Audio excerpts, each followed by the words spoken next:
Hey you guys, it's Lauren. Welcome back. Today's video is going to be very fun because we're going to be talking about all things skincare, and you guys know I'm such a skincare junkie. This video is the skincare tag created by Mrkongsmom, well, Melanie, as we all know her, and by Penn from Penn Skincare. They created the skincare tag with a bunch of fun questions. We're going to talk about my least favorite brands, some juicy subjects, my most favorite brands, most favorite products, procedures, injectables, what I think about that, and yeah, just some fun things. I love this topic, and it's a nice stress reliever for me with everything that's going on in this world. With that said, I wanted to continue to update you guys about what's going on in the hospital setting. I've heard this story recently that nurses or actually healthcare workers in general are being silenced in facilities there was a specific hospital in New York that was threatening to fire employees if they talked to the media about what was going on, which I think is absolutely insane in today's environment. I think it's so important, especially that the government and the whole population has to be aware of the hospital setting and what is going on. Obviously, patients are entitled to their privacy. We have the whole HIPAA law. We cannot be talking about patient statuses, and we just cannot go there. But I think it is important to continue to bring awareness, to spread awareness about washing our hands, staying at home, just listening to our CDC's guidelines. So I wanted to continue to touch on this in each one of my videos. I think just working in the healthcare setting, it's especially always on my mind, as I'm sure everybody else, but I'm just always thinking about it. We're briefed pretty much on a twice-a-week basis on what's going on in the hospital, if we're up to date with our supplies, do we have enough supplies, if we have any new policies and procedures that will be starting because of the new information that's coming out about maybe the spread and transmission of COVID-19. So it's a constant learning environment. And I know people are coming to YouTube for a stress reliever, which I am doing the same thing. It's my way to escape, but I do feel like it's important to stay aware. So I'll continue to do these updates, but I'll put them at the end of my videos so I don't start off totally doom and gloom. But if you guys are curious about the hospital environment, without me going into specifics, I'll include, just little tidbits at the end of my videos. So if you're into that, just skip to the end of the video for a brief little update. But before that, let's talk skincare. We'll go ahead and get right into it. All right, so the first question was, what is your favorite inexpensive skincare brand? This one was tough, and I have to say, I have 3 different brands for this answer. So the first brand has to go to The Ordinary. I love how the whole brand is based on science-backed ingredients, things that work, efficacious ingredients that you're gonna see results from, and you can cocktail your whole routine based on your skincare needs, which is really nice. It's just a nice customizable line. My favorite product from their line has to go to the Buffet Serum. That serum has the most luxurious texture to it. It's so silky, and it feels like a high-end skincare product. I love it. It's super moisturizing, and you really do get great smoothing results from that. And then I also love Cosrx. Probably one of my most favorite Korean skincare brands. All the prices are definitely under $20, but again, with the effective ingredients, keeping in the ingredients that work, they don't have a bunch of, I hate the word filler because you hear so many cosmetic chemists say that word is bogus because every ingredient technically has purpose, but I don't know. I just like that the ingredient lists are short and sweet. They're to the point. They have non-irritating ingredients. There's no fragrance in anything. Galactomyces is a gorgeous essence, really hydrating. The AHA Whitehead Power Liquid makes such a difference with the little white bumps around my nose. I love this one too. I just went through the snail mucin extract. That one has made a difference with the hydration levels of my skin. And then my new favorite brand has to go to Versed for the best inexpensive brand available at, we'll call it the drugstore. I would consider Target, I guess, drugstore prices anyway. I have found it very difficult to find good skincare at the drugstore that is cruelty-free. I mean, there's so many brands that are backed by dermatologists like Cetaphil and CeraVe, but they're not cruelty-free yet. Hopefully that changes in the near future. But Versed is a line I can see any dermatologist backing because it really has research-backed ingredients and everything just works. I love each product for different reasons. The Versed Brightening Serum has been my new go-to vitamin C serum. It's the one serum that actually works well underneath makeup. I find a lot of vitamin C's they flake or they pill and they just don't have a nice texture. That one is gorgeous. I love that serum. And my new favorite moisturizer is their Rich Moisture Cream, and that goes against high-end brands too. I love the texture of this, really hydrating, but this is such a gorgeous cream. It reminds me a lot of Drunk Elephant's Protini cream. If you like that, almost like a gel to cream texture, it's perfectly lightweight but still really hydrating. And then their Versed Hydrating Milk is such a gorgeous, I guess you would call it an essence. I usually apply this right after my cleansers, and it just, an extra step to pack in extra hydration. It's nice and it makes your skin super dewy. I love that too. So probably not an essential product, the hydrating milk, but if you're craving some extra moisture these days, it's a great one. So they're my favorite affordable brands. And the next question is, what is your favorite high-end brand? This was a tough one also because I have a couple, but I think the one that I have to give it to is Biossance. Their Omega Rich Repair Cream, that is another one of my favorite moisturizers. It leaves your skin so velvety and smooth, and that is one that I really noticed a difference with, like the smoothness of my skin. I really feel like it's making a difference with my fine lines. But yeah, I have to pick that up again. That's one of my favorites. And their eye cream's really good. Their peptide eye gel I really like. I really want to try out their squalane oil. I know a lot of people actually talk about the squalane from The Ordinary. Let me know down below if you guys have tried that. I don't know if it's worth really paying for the Biossance squalane, but I just love their line so much. They leave out the fragrance, they leave out the bad stuff, and the textures are really nice, and I really just noticed a noticeable difference with my skin with that line. So yeah, love me some Biossance. Now the next question, it's a juicy one. What is your least favorite skincare brand overall? This was tough because, you know, I'm such a fan of so many different lines, but a lot of products don't work for me. But, you know, I still appreciate certain products from the line. But I have to say, Tula is one skincare brand that literally everything I've tried has not worked for my skin type. I should say that. My skin type is dry. I try to focus my skincare on anti-aging. I'm in my mid-30s, so I really look for anti-aging ingredients and hydrating ingredients.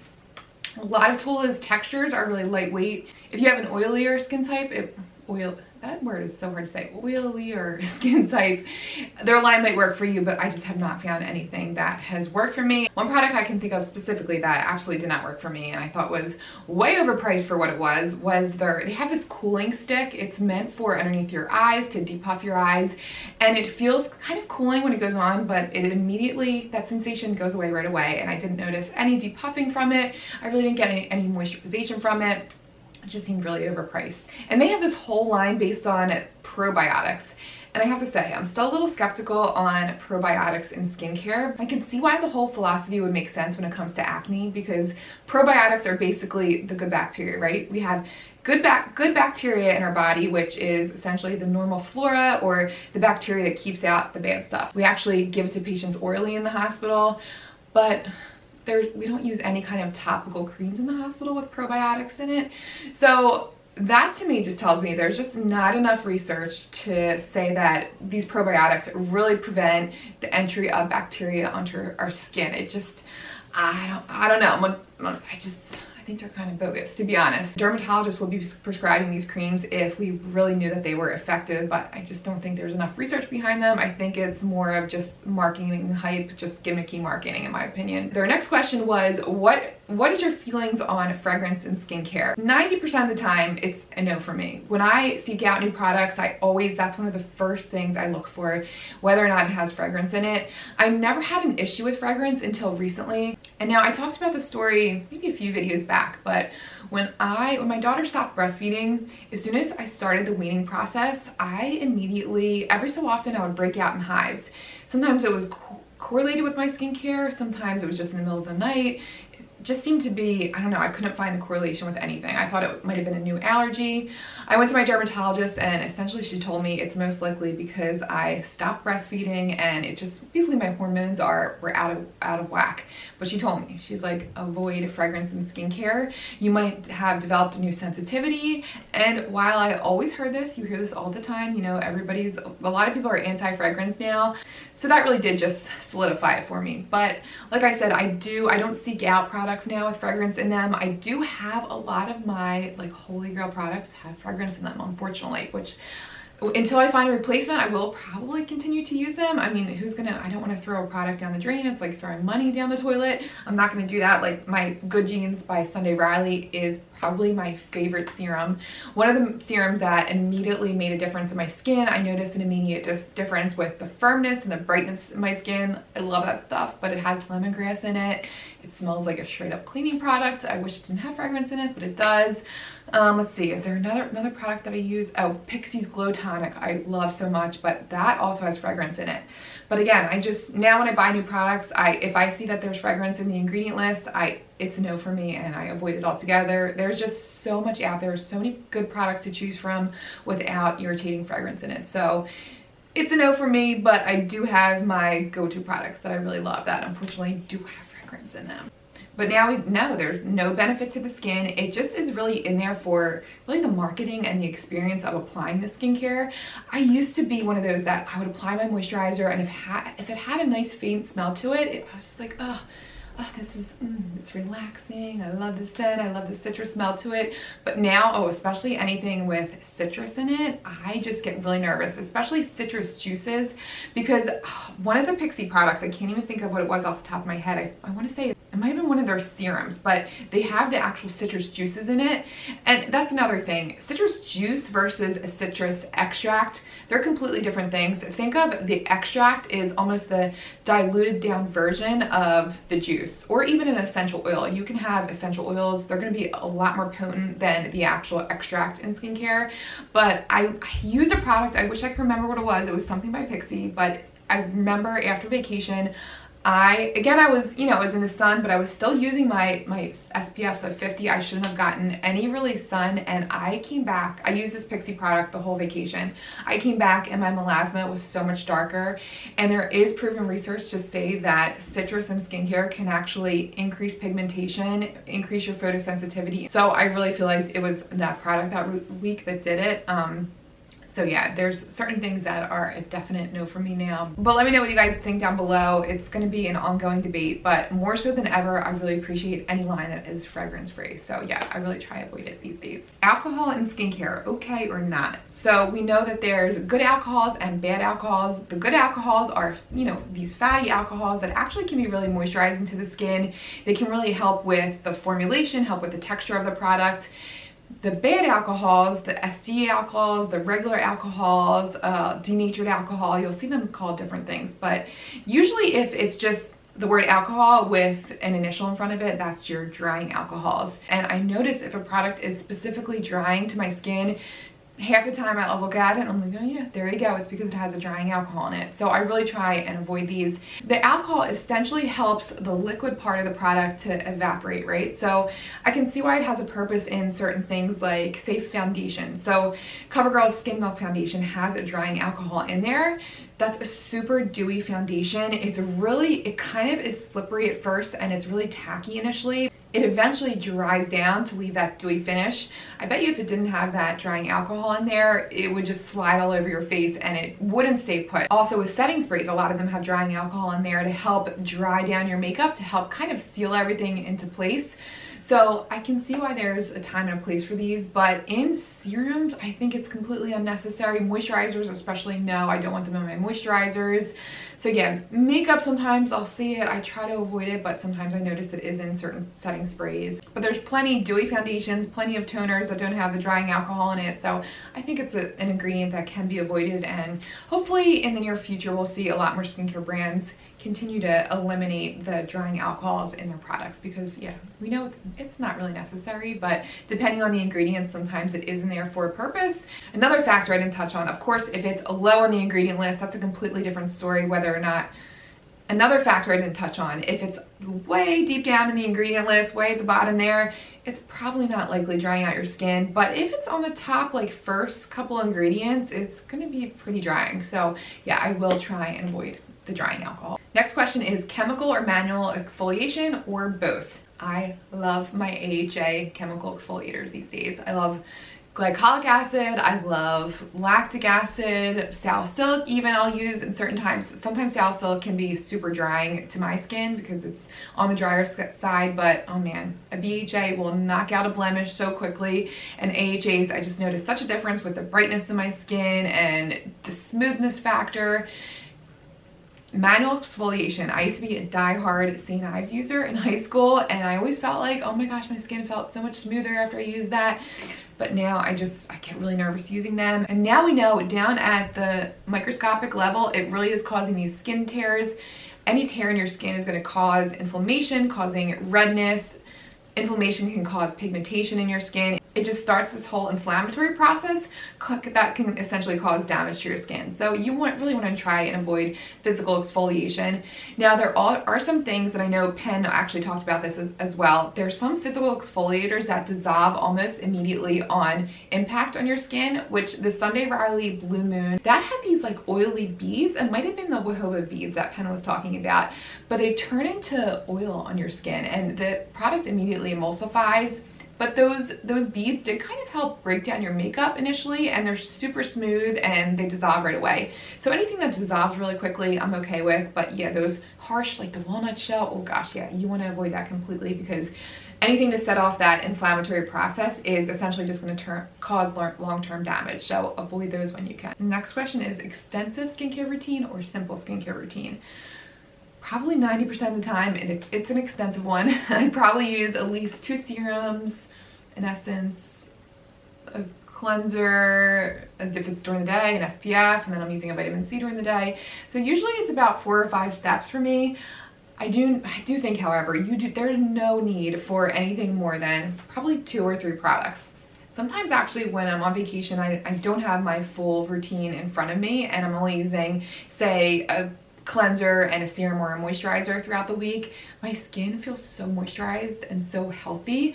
I do feel like I'm guilty of over exfoliating my skin, so you just have to be really careful. There's no need for an exfoliator every day. Maybe keep it down to 2 to 3 times a week. The Drunk Elephant Baby Facial is a really intense AHA and BHA exfoliator that you only want to use once a week, so you have to be careful with using a ton of different products. But if you're a product junkie, there's no fault in using a bunch of different products. Just be careful. Just favorite skincare ingredient. Okay, so I probably will say either lactic acid, because it's such a great exfoliator, but yet it also acts as a humectant. So you get the brightness from it, and it also plumps out your skin. It's like a 2-for-1. So I love the lactic acid. And then I also love alpha-arbutin. Alpha-arbutin is a great skin lightener. It's great for depigmenting your melasma areas. It really helps to lighten all those sunspots. That is one ingredient that I've really noticed a difference with my skin. The Good Genes product by Sunday Riley, I noticed an immediate difference with my sunspots, and I never thought anything could compare to that. But I started using the alpha-arbutin from The Ordinary, and I think I got the same results almost as quickly as Good Genes as far as the lightening goes. So alpha-arbutin and lactic acid are the difference makers, the game changers in my skincare routine. Tretinoin or over-the-counter retinol. So right now I'm just using an over-the-counter retinol. I love the one by Versed. It has such a nice texture and it's really gentle. With that said though, the over-the-counter retinols are definitely not as potent as your tretinoin. Retinoic acid or tretinoin is basically the most purest form of the retinol. Your skin doesn't have to convert it down. So your over-the-counters are definitely less strong. But if you're just getting into retinols, maybe start with the over-the-counters, then move to the tretinoin. Last time I was at my dermatologist, that was my goal, to ask her for a prescription, but we got caught up into talking, and yeah, I just kind of forgot to ask about it. But my next dermatologist trip, which doesn't look like it's going to be for a while now with everything that's going on, I will ask for a prescription retinol because I'm dying to try it. I really want to see if that makes more of a difference with my melasma spots, and then also I'm starting to get more fine lines and wrinkles, and it's great for preventing fine lines and wrinkles. It's great for exfoliating the skin. It's the one thing that is proven to help plump out the collagen in your skin, so I am dying to try a prescription retinol. Most effective skincare brand. So this one, it's hard because my most effective product I'm beating a dead horse here with the Good Genes, but I think that was the most effective product I've ever tried. But as far as skincare brand as a whole, I have to say The Ordinary. I feel like each product made a difference in my skin, as far as like one makes a difference in my lines, another makes a difference in the brightening. I just feel like every product has its purpose and each product just does what they're supposed to. And depending on your skin type, like I tried the niacinamide. I think for me that is a little too drying for my skin type, but it does what it's meant to do. I have a little bit more oil in my T-zone here, especially right in my inner cheeks. My pores are a little bit larger, and because it helped to kind of decrease that oil production in those pores, my pores seem smaller after using the niacinamide.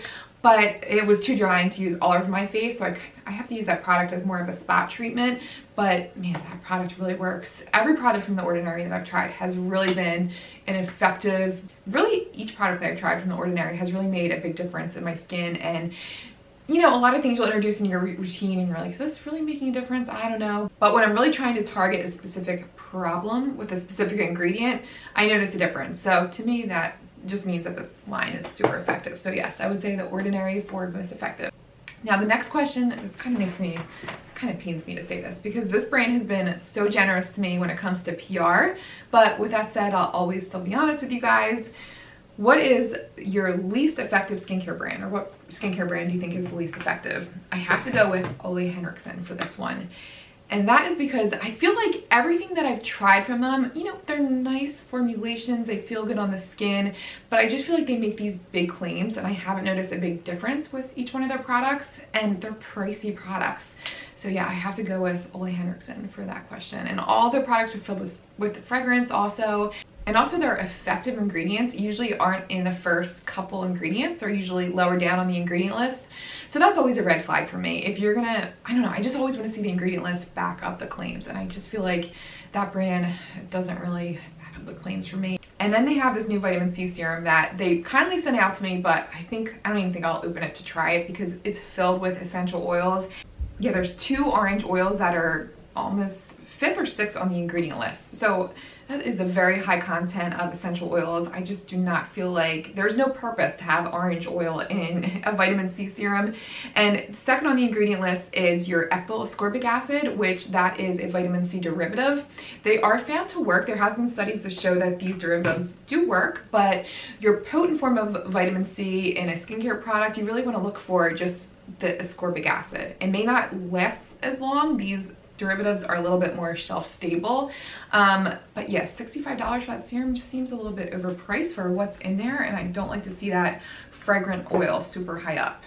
And the banana powder instantly illuminates and color correct. It's basically in there just to give an instant glow to your skin. So it's going to give the impression that it's going to give a brightness, but it's really not probably changing your skin. I don't know. I just don't like that there's a very high fragrant component to each one of their products, and I haven't really found a product that has really made a difference in my skin. Favorite skincare gadget if you have one. So I haven't delved into the microdermabrasion yet. I do have one of those LED red light therapy lasers, but honestly I don't have the patience to just sit there and like keep this thing on my head. I got it in the FabFitFun box.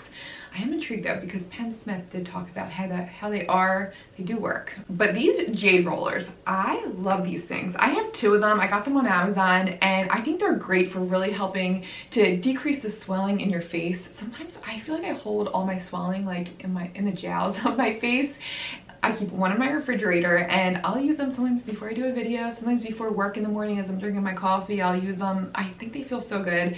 And there is a thing to lymphatic drainage. It's a proven thing. We actually, even our therapists in the hospital will sometimes come over and massage our more edematous or our swollen patients to help decrease the swelling. And it works. It really does work. But yeah, other than these jade rollers, and yeah, that's really all I use. But I am curious about the microdermabrasion. My brother actually, he's always had acne scars that bothered him. He ordered one of these microdermabrasions off Amazon, and he did say that he felt like it worked and made a difference. And I think his skin looks smoother. He did get an in-office treatment too, and it's funny, he's not really a product junkie kind of guy, but he got this in-office treatment. He started using vitamin C, and he started this microdermabrasion roller. He's like, I don't know which one worked, but I don't know. There's a definite difference in his skin. So yeah, I think there is something to say about these rollers. Okay, next up, Botox and fillers, okay or not okay? I totally think injectables are okay. I have not gotten any yet. I am not opposed to it in the future. When my lines really start to bother me, hey, why not? I've even thought about getting certified to start being able to do injections. I don't really know what the process looks like, but maybe in the future it might even be something I'll do on the side. Who knows? I think it would be something that would be really fun, but yeah. If it makes you feel better, why the heck not? And it is completely safe. We actually even use it in the hospital. Some of our kids that have overproduction of their salivary glands, if they have a ton of secretions, these plastic surgeons will actually come by. It's kind of funny. It'll be like, oh, our patient got Botox today, but they inject these in, I think it goes right into their glands actually. I don't know, that's a good question where the Botox actually goes, but it dries up their secretions, which is pretty cool. So it has a ton of different functions, and if we're using them in babies in the hospital, it's a safe thing. So you know what, if you can afford it, if you have the money on the side for it, and if it's gonna make you feel better, why the heck not? Favorite in-office treatment. So I don't know, I haven't gotten an in-office treatment yet. I would love to get some laser to try and light my sunspots to see if that actually works. Penn, if you're watching this, I would love your input. How much would it really help these sunspots, and is it worth the price? Because I know I've heard these treatments can be really expensive. So that is another thing that has, I put off these treatments so far, and also just being busy with kids. It's hard to get into the office for, these hour-long treatments. So, but I'm curious, but that wouldn't be something I would be opposed to either. All right, next up is favorite at-home skincare treatment. Oh, it's gotta be a face mask. Not those drying clay masks. Those dry out my skin way too much, but any really moisturizing mask. I love the one by Glow Recipe, the watermelon sleeping mask.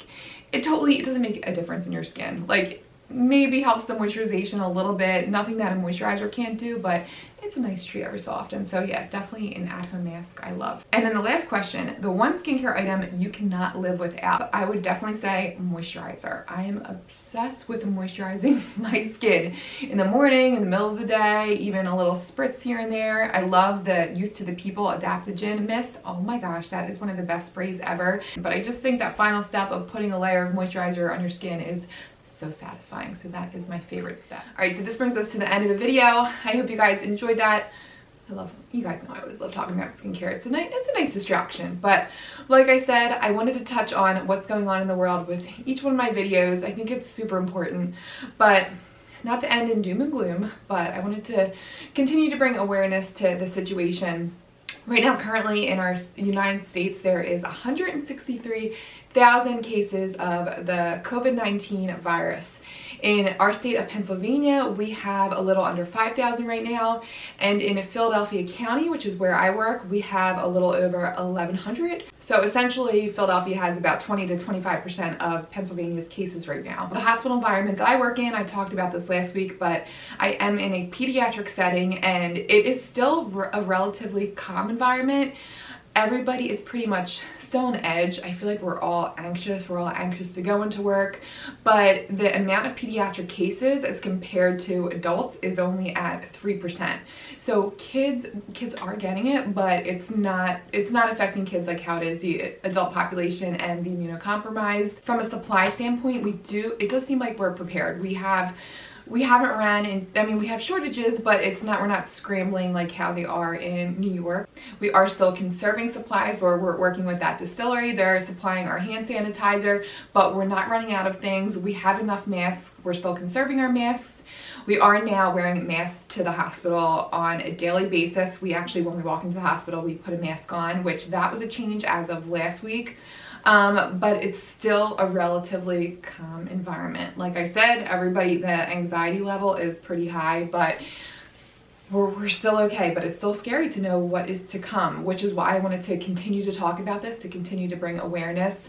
Yesterday, we had the highest amount of cases in the United States that has been reported since the start of this whole pandemic. There was 811 deaths in the US yesterday, which is very scary. This virus is real. We have to continue to wash your hands. We have to continue to stay at home. Do not go out unless you have to. Grocery stores are obviously still open. Pharmacies are still open, but don't go out unless you have to. Not to end on doom and gloom here, but like I said, I just wanted to continue to use this platform to continue to talk about this, because while I feel like YouTube is an escape for everybody and it's nice to get on here and talk about positive, fun things, we all need a stress reliever, it's also important to continue to be aware about the situation and to continue to stay up to date with numbers. I'm gonna leave the CDC's information down below, also the CDC's relief fund link. I shared in my last video that I'll be donating my affiliate link money to the CDC's relief fund for this month and then also the month of April. So that's very exciting. Thank you for using my affiliate links. Thank you for always using my affiliate links. You guys you're always so supportive. So I thank you so much. I hope you guys are safe. Stay at home, wash your hands, stay safe. Oh, and very exciting, I don't know when this video is going to go up, but I will have a post on my Instagram page with a bunch of other beauty YouTubers. We came together to make this COVID-19 awareness post, which is really fun. So go check that out on my Instagram page. Lots of fun people are on that post. But thank you again for watching. Stay safe, stay home. Thank you for your support, and yeah, I'll see you guys in my next video.